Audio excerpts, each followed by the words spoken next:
Hey everyone, my name's Jason. I'm a community manager at Coffee Stain Studios, and today I've got a bunch of really cool Update 8 quality of life feature improvements that are going to be coming with the update. Looking forward to tell you all about it, and make sure you stay to the end because I think the last one's going to be a bit of a fan favorite. Try not to spoil yourself with the timeline. Just chill.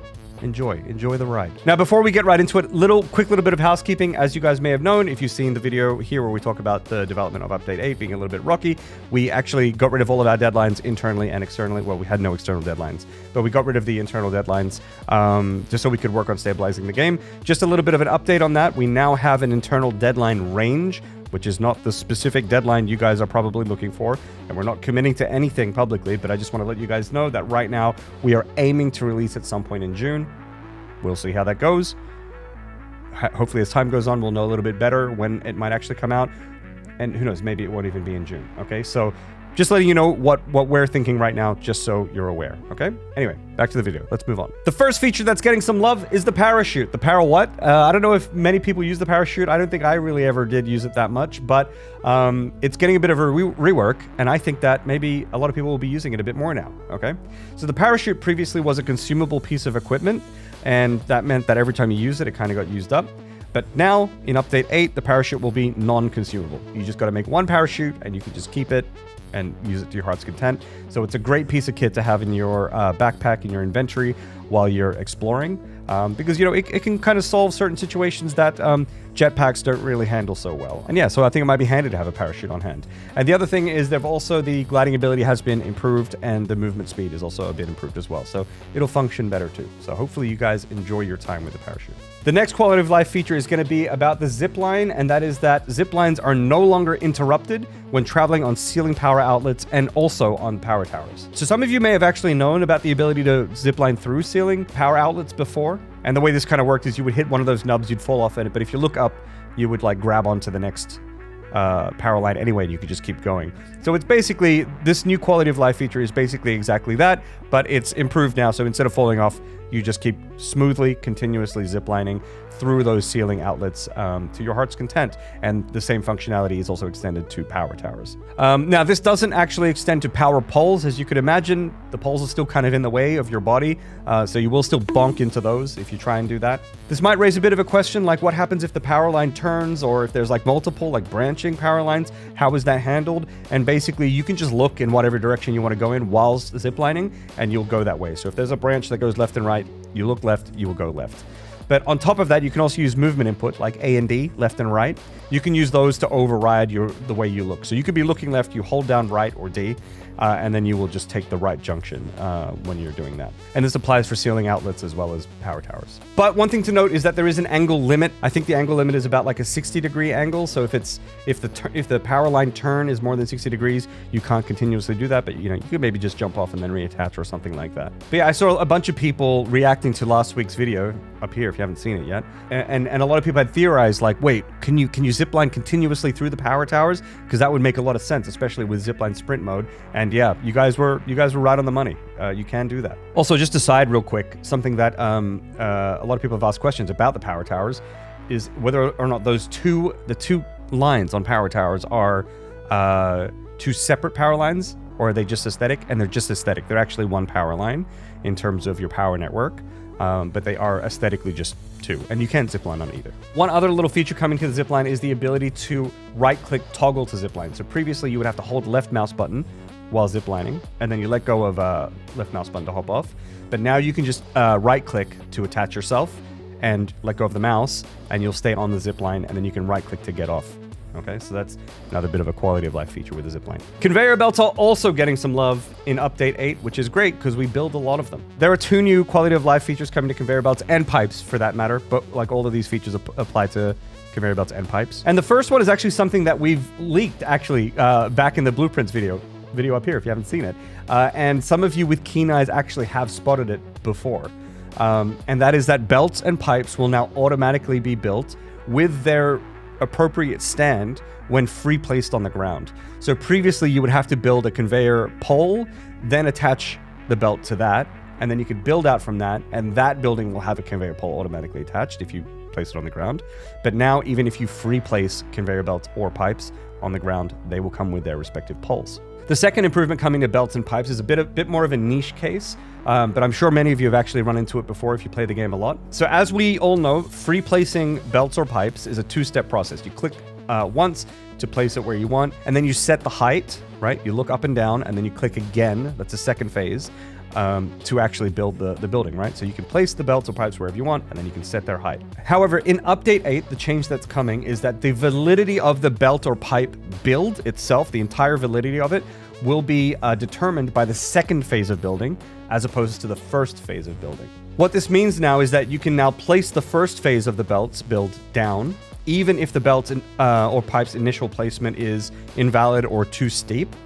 And then you can adjust the height to where you need it to be so that maybe at that point it's valid, right?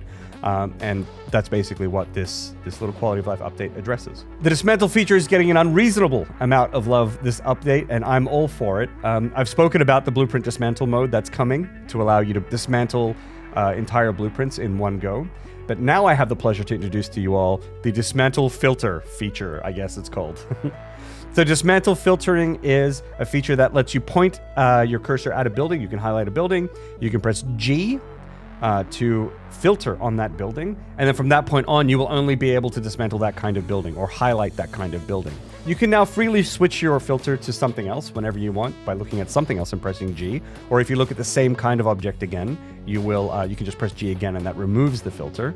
Also, each time you exit and enter dismantle mode, the filter will be reset as well. So you don't have to deal with that. The other really cool thing about this feature is that it also works on blueprints. So you can enter blueprint dismantle mode and you can filter entire blueprints so that when you're looking at all your buildings around you, you'll only ever highlight or be able to dismantle blueprints of the filter type that you've got set, which I think is really handy. But also, dismantle filtering is an independent feature to mass dismantle, which is probably where a lot of your minds are going. Like, how does this work with that? But they're two independent features, which means all of their features can be used independently or with each other. And this is where dismantle filtering really shines. I'm sure you guys have been in many situations where you're trying to tear down a production setup and you're using mass dismantle to do it, and you're accidentally highlighting foundations when you don't want to delete foundations. And this is a great use case for that, because what this means is that you can freely change your dismantle filter while mass dismantle is still working as well. So you can set a filter, highlight a bunch of buildings,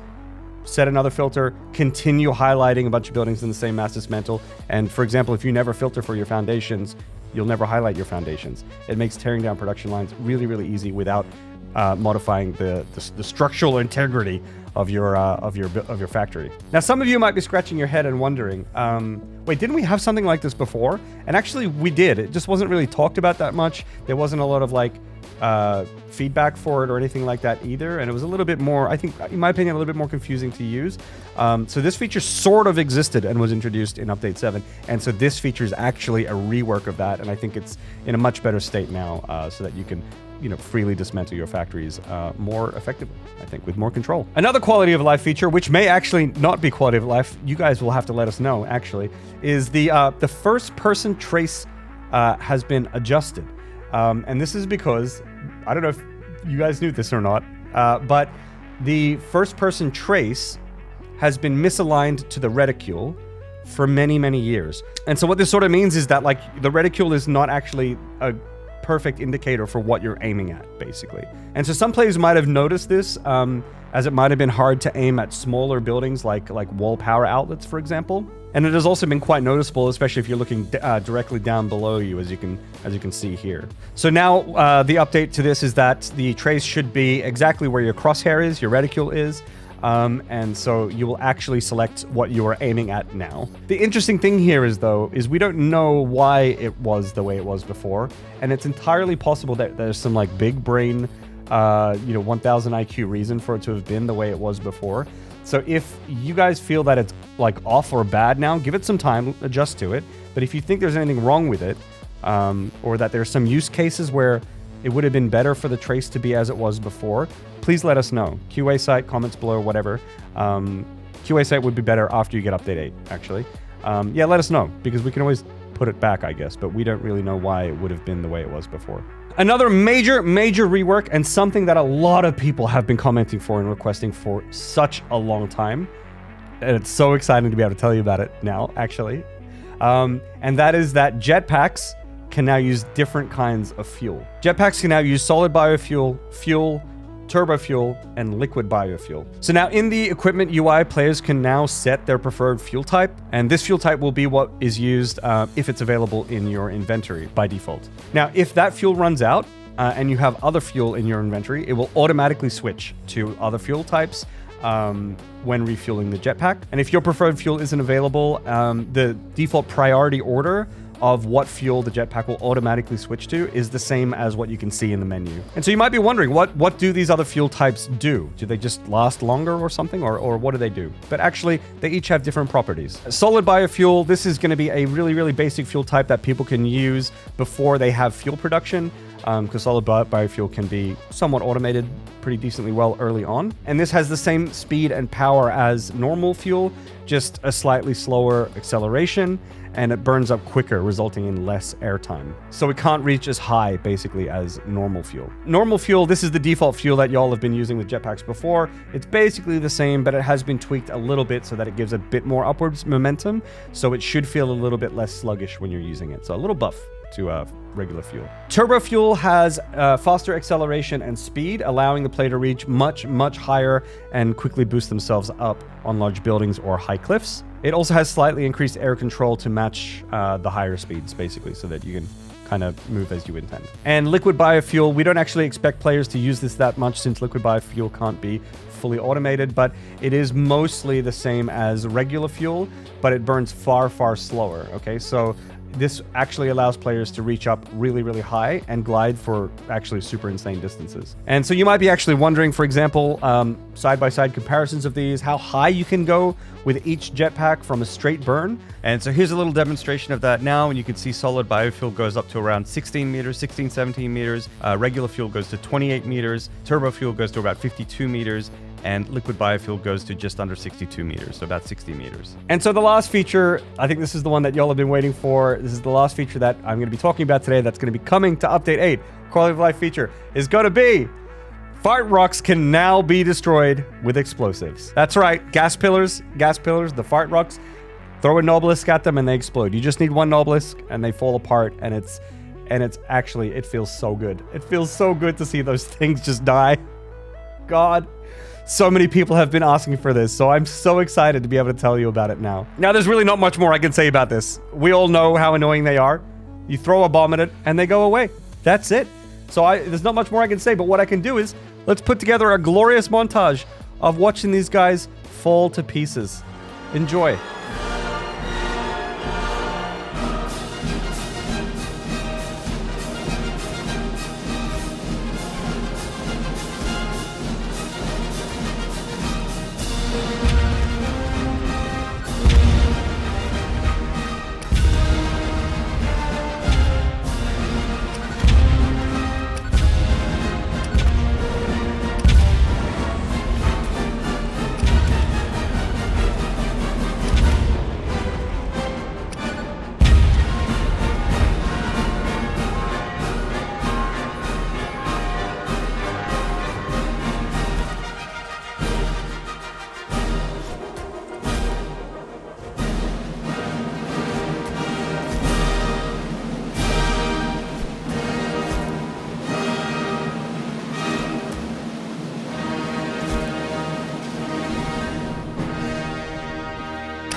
It's beautiful.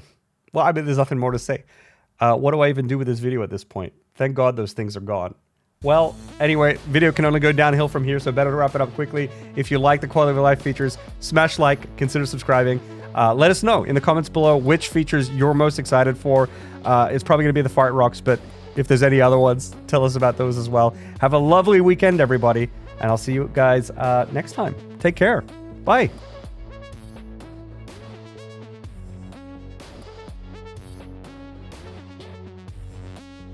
That's a wrap. That's a wrap. That's a chicken wrap right there.